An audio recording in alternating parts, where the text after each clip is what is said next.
नमस्कार, आकाशवाणी समाचार के साथ मैं फरहत नाज।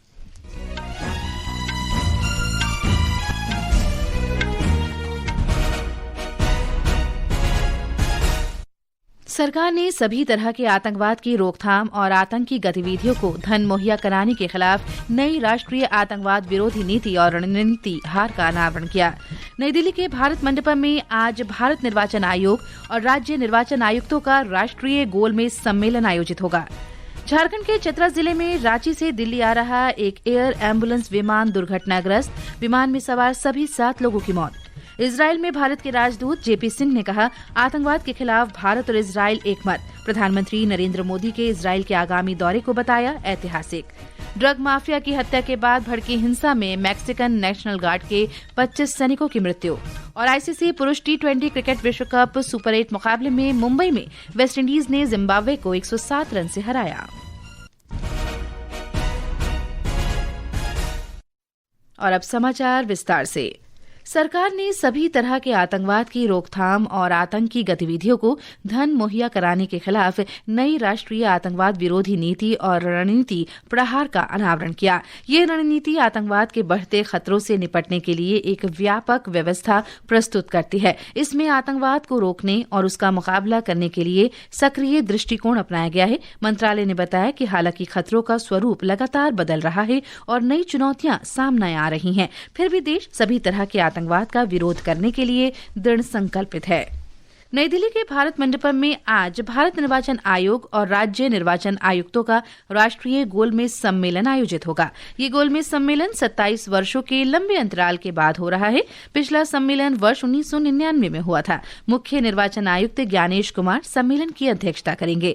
इस अवसर पर निर्वाचन आयुक्त डॉ सुखबीर सिंह संधू और डॉ विवेक जोशी उपस्थित रहेंगे। सभी राज्यों और केंद्र शासित प्रदेशों के राज्य निर्वाचन आयुक्त अपने कानूनी और तकनीकी विशेषज्ञों के साथ सम्मेलन में भाग लेंगे। इसके अलावा सभी राज्यों और केंद्र शासित प्रदेशों के मुख्य चुनाव अधिकारी भी सम्मेलन में शामिल होंगे। हमारे संवाददाता ने बताया है कि ये सम्मेलन निर्वाचन आयोग के कामकाज के कुशल कार्यान्वयन के लिए एक मंच प्रदान करेगा। इस सम्मेलन का मुख्य उद्देश्य निर्वाचन प्रक्रियाओं और व्यवस्थाओं के संबंध में अपने अपने कानूनी प्रारूप के तहत भारत निर्वाचन आयोग और राज्य निर्वाचन आयुक्तों के कामकाज में तालमेल को बढ़ावा देना है। यह सम्मेलन रचनात्मक विचारों के आदान प्रदान के लिए एक मंच प्रदान करेगा, साथ ही चुनाव प्रबंधन में सहकारी संघवाद की भावना को सुदृढ़ करेगा। दिन भर चलने वाले इस सम्मेलन के दौरान निर्वाचन प्रक्रियाओं को मजबूत करने के अलावा प्रौद्योगिकी, ईवीएम और मतदाता सूचियों को साझा करने पर भी चर्चा होगी। वहीं हाल ही में शुरू किए गए ECI नेट डिजिटल प्लेटफॉर्म और निर्वाचन सेवाओं को सुव्यवस्थित करने में इसकी परिवर्तनकारी क्षमता पर प्रस्तुति दी जाएगी। आनंद कुमार, आकाशवाणी समाचार, दिल्ली। प्रधानमंत्री नरेंद्र मोदी 2 दिन की इजरायल यात्रा पर कल रवाना होंगे। तेल अवीव में प्रधानमंत्री इजरायल के प्रधानमंत्री बेंयामिन नेतन्याहू के साथ व्यापक वार्ता करेंगे। इसके बाद श्री मोदी यरूशलेम में कई कार्यक्रमों में भाग लेंगे। उधर इजरायल में भारत के राजदूत जेपी सिंह ने कहा है कि प्रधानमंत्री नरेंद्र मोदी की इजरायल यात्रा ऐतिहासिक सिद्ध होगी। यरूशलेम में आकाशवाणी समाचार से बातचीत में श्री सिंह ने कहा कि इजरायल के प्रधानमंत्री बेंयामिन नेतन्याहू से वार्ता के अलावा श्री मोदी इजरायल के राष्ट्रपति इसहाक हर्जोग से भी मुलाकात करेंगे और इजरायल की संसद कनेसेट को संबोधित करेंगे। Prime minister will be addressing Knesset. प्रधानमंत्री मोदी इजरायल की संसद कनेसेट को संबोधित करेंगे। ये किसी भी भारतीय प्रधानमंत्री द्वारा दिया जाने वाला पहला संबोधन होगा। प्रधानमंत्री नरेंद्र मोदी कनेसेट को संबोधित करने वाले पहले भारतीय प्रधानमंत्री होंगे। ये एक अत्यंत महत्वपूर्ण भाषण होगा। कनेसेट के माध्यम से प्रधानमंत्री इजरायल और साथ ही भारतीय नागरिकों को भी संबोधित करेंगे। मुझे लगता है कि पूरा इजरायल इसे देखेगा और उनका भाषण सहयोग के विभिन्न क्षेत्रों पर केंद्रित होगा। Will focus on various areas of cooperation. उन्होंने कहा कि जब प्रधानमंत्री मोदी ने वर्ष 2017 में इजरायल की यात्रा की थी, तब उन्होंने श्री नेतन्याहू के साथ मिलकर द्विपक्षीय संबंधों को मजबूत करने की नींव रखी थी। श्री सिंह ने कहा कि अब समय आ गया है कि उस रणनीतिक साझेदारी को नई ऊंचाइयों तक ले जाया जाए। उन्होंने कहा कि दोनों प्रधानमंत्रियों के बीच वार्ता के बाद कई समझौतों पर हस्ताक्षर किए जाएंगे। श्री सिंह ने कहा कि भारत और इजरायल की आतंकवाद के विरुद्ध कड़ी नीति है। On terrorism front, India's policy is very clear. आतंकवाद के मुद्दे पर भारत की नीति बिल्कुल स्पष्ट है। जैसा कि प्रधानमंत्री नरेंद्र मोदी कई बार कह चुके हैं कि आतंकवाद के खिलाफ हमारी नीति जीरो टॉलरेंस की है। मुझे लगता है कि इस मामले में भारत और इजराइल दोनों एक ही राह पर हैं और जब भी कोई संकट आया है तो दोनों देश एक दूसरे के साथ मजबूती से खड़े रहे हैं। Both the countries stand with each other. इधर भारत में इजराइल के राजदूत रोएन अजार ने कहा है कि इजराइल इस सप्ताह प्रधानमंत्री नरेंद्र मोदी का स्वागत करने के लिए उत्साहित है। उन्होंने कहा कि श्री मोदी की यात्रा के दौरान दोनों देश निर्णायक रूप से आगे बढ़ेंगे। इजराइल के राजदूत ने कहा कि प्रधानमंत्री मोदी भारत और इजराइल सुरक्षा समझौतों को अद्यतन करके रक्षा साझेदारी को और मजबूत करेंगे। भारत और इजरायल कई वर्षों से मिलकर काम कर रहे हैं और हमें अपने मजबूत रिश्ते पर गर्व है। लेकिन दुनिया तेजी से बदल रही है और चुनौतियां भी बढ़ती जा रही है। इन चुनौतियों से निपटने के लिए हमें अपने रक्षा संबंधों को और मजबूत करना होगा तथा अपने सुरक्षा समझौतों को नया रूप देना होगा। इससे हमें अपनी परियोजनाओं में साथ काम करने और तकनीकी समाधान विकसित करने में मदद मिलेगी। प्रधानमंत्री नरेंद्र मोदी की इजराइल यात्रा को कवर करने गए हमारे विशेष संवाददाता धीरज काकड़िया की यरूशलेम से पेश है ये खास रिपोर्ट।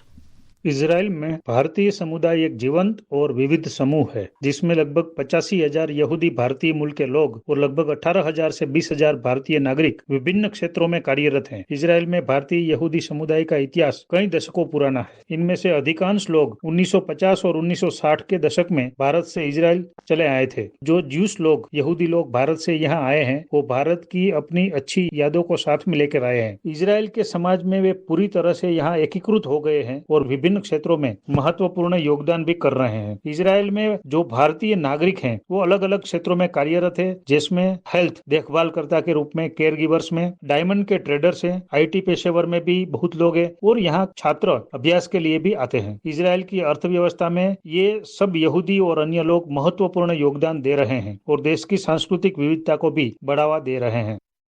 ये समाचार आकाशवाणी से प्रसारित किए जा रहे हैं। ताज़ा समाचार जानने के लिए आप हमारे social media handle X @AIR News Hindi को फॉलो कर सकते हैं। समाचार प्रभात में आपका फिर स्वागत है। वित्त मंत्री निर्मला सीतारामन ने नई दिल्ली में केंद्रीय मंत्रालयों और सार्वजनिक क्षेत्र के उपक्रमों के लिए परिसंपत्ति मुद्रीकरण योजना के दूसरे चरण का शुभारंभ किया। इस योजना का दूसरा चरण नीति आयोग द्वारा अवसंरचना संबंधी मंत्रालयों के परामर्श से तैयार किया गया है, जो केंद्रीय बजट 2025-26 में घोषित परिसंपत्ति मुद्रीकरण योजना 2025-30 के जनादेश पर आधारित है। आर्टिफिशियल इंटेलिजेंस AI भारत में ग्रामीण परिवर्तन का एक मजबूत आधार बनती जा रही है। ये केवल तकनीकी उपयोग नहीं बल्कि समावेशी विकास लक्ष्यों के अनुरूप एकीकृत सार्वजनिक अवसंरचना के रूप में आकार ले रहा है। सेवा वितरण को मजबूत करने के साथ साथ डेटा आधारित शासन में सहयोग कर AI देश में समावेशी ग्रामीण विकास के एक मूलभूत चालक के रूप में उभर रही है। पंचायती राज संस्थाओं, डिजिटल सार्वजनिक अवसंरचना और कल्याणकारी प्रणालियों में AI का एकीकरण पारदर्शिता, दक्षता, योजना और जमीनी स्तर की भागीदारी को बढ़ा रहा है। सभासार, ई ग्राम स्वराज, ग्राम मनचित्र और AI कोष जैसे डिजिटल प्लेटफॉर्मों के माध्यम से AI अंतिम छोर तक सेवा वितरण को मजबूत करने के साथ साथ संरचनात्मक असमानताओं को कम कर रहा है। AI विशेष रूप से ग्रामीण, दूरदराज और जनजातीय क्षेत्रों में भाषा की पहुंच और समावेशन के विस्तार में भी मुख्य भूमिका निभा रहा है। प्रिया की रिपोर्ट के साथ शिवांग मिश्रा, आकाशवाणी समाचार, दिल्ली।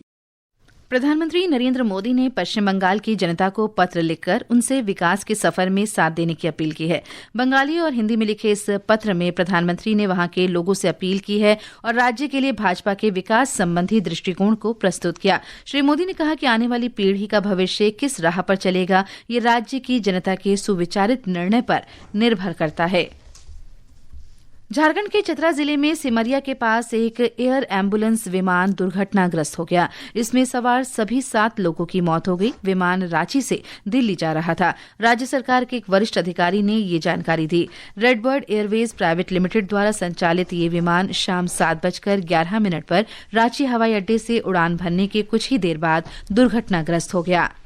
राष्ट्रपति द्रौपदी मुर्मू आज से महाराष्ट्र, झारखंड और राजस्थान के 4 दिन की यात्रा पर रहेंगी।